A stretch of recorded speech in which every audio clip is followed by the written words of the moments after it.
Hello everyone, আজকের ক্লাসে আমরা খুব সুন্দর এবং গুরুত্বপূর্ণ একটা শর্টকাট শিখব, যেখানে হচ্ছে যে আমাদের বলছে x plus one by x equal to হলে x to the power four এর ভ্যালুটা কত, x cube, x to the power five, x to the power 99 বা এক্স টু দি পাওয়ার 500।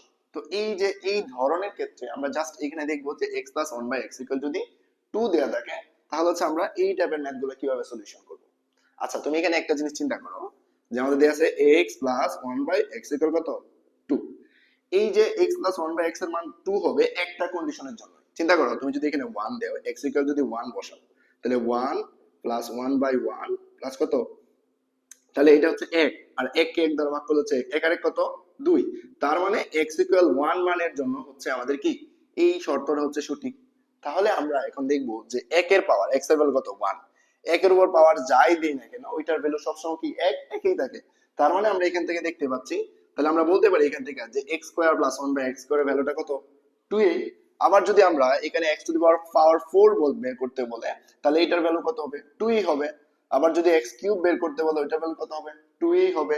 এটা যদি পাওয়ার ফাইভ হয় তার ভ্যালু দুই, যদি 99 হয় তার ভ্যালু দুই, যদি 500 হয় তার ভ্যালু কত, দুই। কারণ কি স্যার?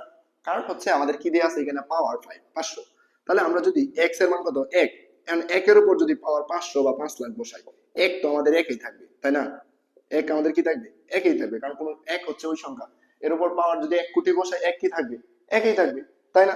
তাহলে স্যার আমরা সেই ক্ষেত্রে আনসার কত বলতে পারি, যা আছে দুই, দুই থাকবে। ঠিক আছে স্যার? যেমন আবার এটা এরকম হইতে পারে, ধরো ওয়ান টু দি পাওয়ার 300, মানে x to the power 300 plus one by x to the power 900। তাহলে স্যার সেই ক্ষেত্রে কি মানটা চেঞ্জ হবে? না, কারণ একের উপর পাওয়ার এক করে দিলেও এক, একই থাকতেছে। তাহলে স্যার এটার ভ্যালু কত আমাদের, দুই। তাহলে আমরা খুব সহজে কিন্তু x plus one by x equal যদি টু দেওয়া থাকে এবং এক্স এর যে কোনো পাওয়ারের জন্য আমরা মান বের করতে বলে, তাহলে আমরা এটা ইজিলি কি দেখাতে পারবো, টু দেখাতে পারবো। আশা করি বুঝতে পারছো। Thank you.